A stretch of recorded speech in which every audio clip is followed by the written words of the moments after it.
Hi, welcome back. Come with me. We're in West Virginia. We decided to go camping and relax for a couple days. I also brought some of my astrophotography equipment. You might think it's because I wanted to take pretty pictures in dark skies. That's part of it. I also wanted to do a bit of testing. Welcome to Deep Sky Detail.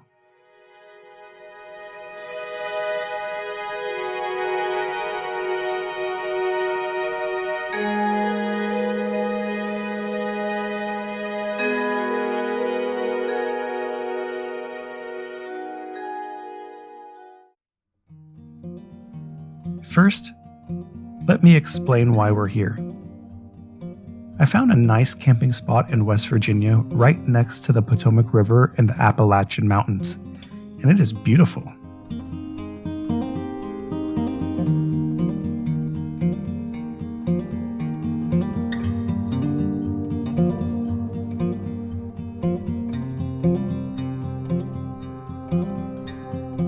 It is also pretty dark at night. On the website Light Pollution Map, it rates the campsite as a Bortle 4, but less than a kilometer away, it's rated Bortle 3. For those unfamiliar with the Bortle scale, it's just a way amateur astronomers measure light pollution. Bortle 9 is the worst and means that the sky is very light polluted, like what you'd see in the middle of a major city. Bortle 1 is the least light polluted, and would be somewhere like Bryce Canyon, a spectacular place to look at the stars. I highly recommend it.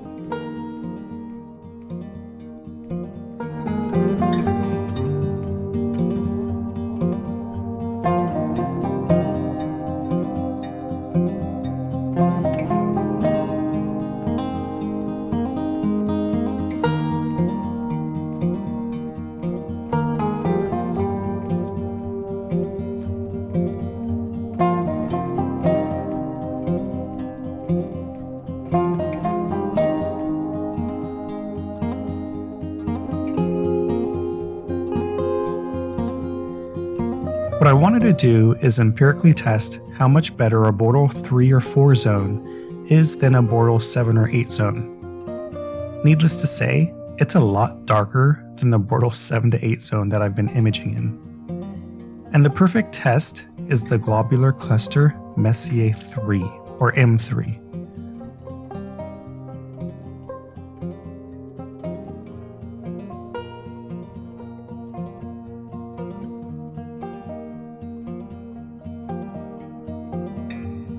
I can easily distinguish between the object itself and the sky background. I'll need accurate measurements of both areas to figure out the signal-to-noise ratio, or SNR, of subframes in both locations. And it just so happens that I took images of M3 from my light-polluted backyard.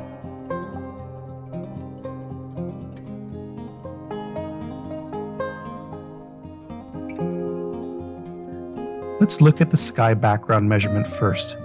Here, I have a subframe from the campsite on the left, which is a Bortle 3 or 4 zone, and my backyard on the right, a Bortle 7 or 8 zone.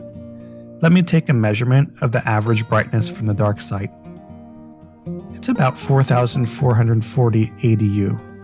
That's not bad considering the gain and offset of my camera. Now let me find the same spot in the sky from the light polluted site.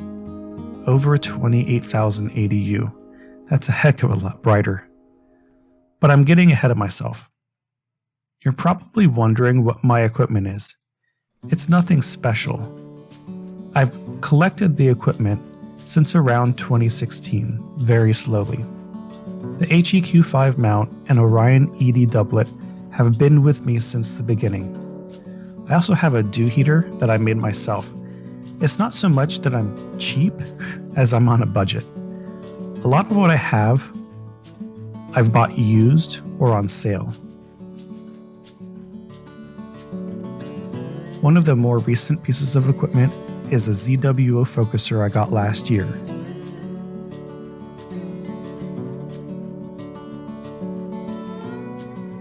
In terms of cameras, I have a ZWO ASI 294mm Pro as the main camera and a ZWO ASI 224MC as the guide camera. I also have a 0.8 times reducer.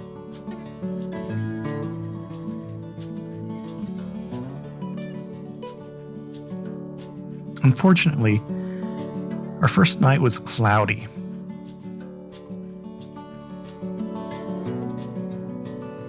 But it was really nice just being in nature, wouldn't you agree?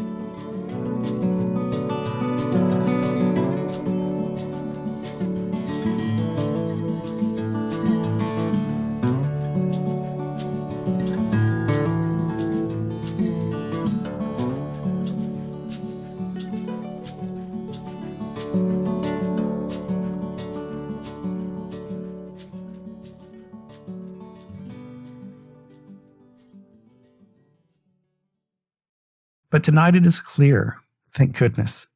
There is quite a bit of local light pollution, which may be why the campsite is rated Bortle 4 instead of a Bortle 3.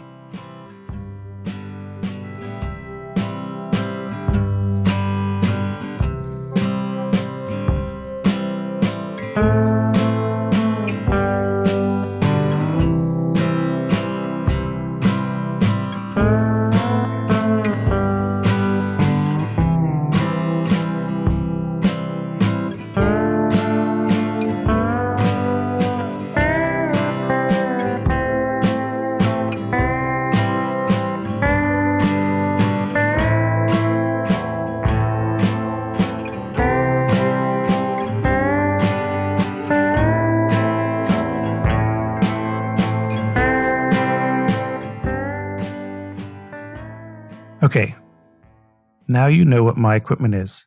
Let's get to measuring the signal of M3. That way, we can put it in my SNR app and figure out the signal-to-noise ratio. Let me find a group of stars from the Bortle 4-ish area and measure their brightness. Now let me do the same thing for the Bortle 7-ish area. For good measure, I'll do this a few more times just to make sure. To figure out the SNR values, I'll put it in my SNR calculator app. If you haven't seen my video on it, I'd check out that video after we're done here. But basically, you put information about your camera in it and measure information about the signal and sky globe background noise to get an SNR measurement. These values will then be used to estimate how many subframes we'll need to achieve a desired result. What I'm going to do is find 5 SNR values from different parts of a subframe from the Bortle 4-ish zone and compare them to 5 values taken from the same areas of the Bortle 7-ish zone. I'm going to get a range of brightness values. M3 is perfect for this, as it has a very bright core with a lot of signal. Between the resolvable stars in my telescope, there is also faint glow from M3 stars that I can't resolve. I'm also going to test how many subframes I'll need to get an SNR of 50, 100, 500, and 1000 for each SNR measurement. I'll be back.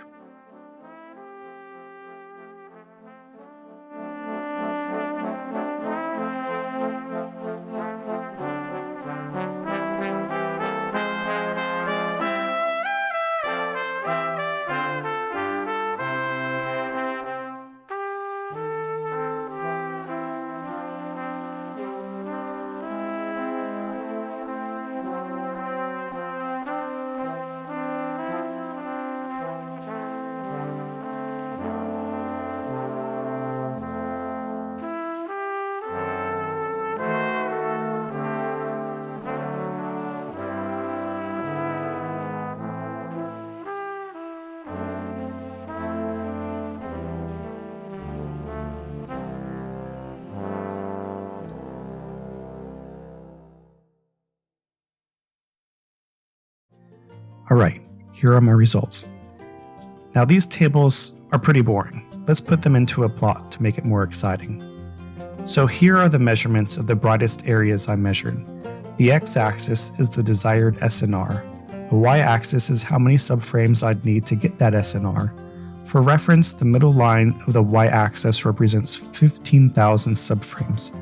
You'll see why that number is so high in a bit. The result, the Bortle 4-ish site is about 3 times better than a Bortle 7-ish site. Not too bad for the light polluted site, right? Well, don't worry, it gets worse. Please, no! No! No! If we measure part of M3 that only gets 61% of the first measurement, then the dark side is now 3.7 times better.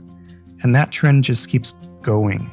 For parts of M3 that are getting only 30% of the brightness measurement, the dark site is 12 times better than the light polluted one, meaning you need 12 times the number of subframes in the Bortle 7 zone to get the same signal for the part of M3 in the Bortle 4 zone.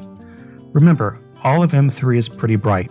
Fainter nebulae and galaxies are going to suffer a lot more in light polluted skies. That's pretty crazy, but what does this mean?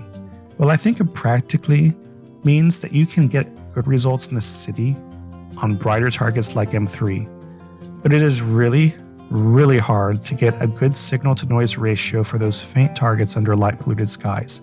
You really need a dark sight. I've lived most of my astrophotography life under light-polluted skies. I would see other people in forums post a few hours of broadband data on a fairly faint target and wonder how it came out so well, given their relatively low integration time. I would then read in their post that they're shooting in Bortle 3 or 4 skies.